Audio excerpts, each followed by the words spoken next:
wametenda dhambi na wametindikiwa na utukufu wa Mungu. Dhambi ilivunja uhusiano wa mwanadamu na Mungu.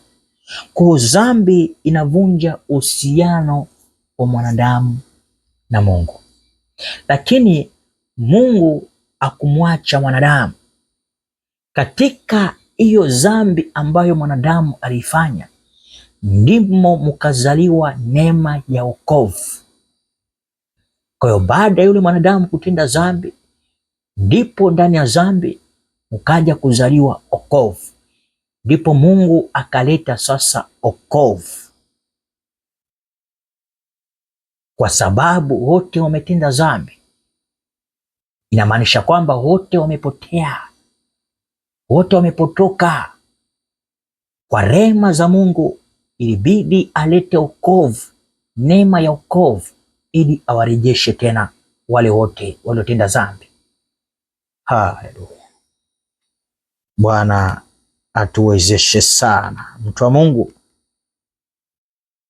Bwana akupe masikio ya kuelewa.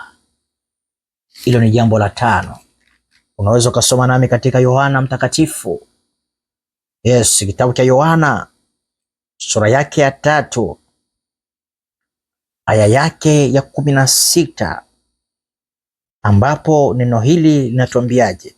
Linasema, maana Mungu aliupenda ulimwengu hivi hata akamtoa mwana wake wa pekee, ili kila amwaminie asipotee, bali awe na uzima wa milele. Amen.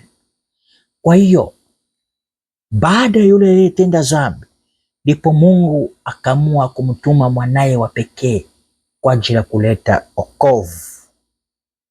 Yes, kwa maana Mungu aliupenda ulimwengu hata akamtoa mwanaye wa pekee. Yesu Kristo alikuja alikuja kumrejesha mwanadamu kwa Mungu. Kwa Kristo alikuja kumrejesha mwanadamu kwa Mungu, lakini leo hii watu bado wanazidi kujitenga na Mungu, bado wanakataa ule wokovu wa Kristo, bado yani hata watumishi ambao wapo madhabahuni, yani alafu watumishi wa Mungu, muweni makini sana, au tuweni makini sana.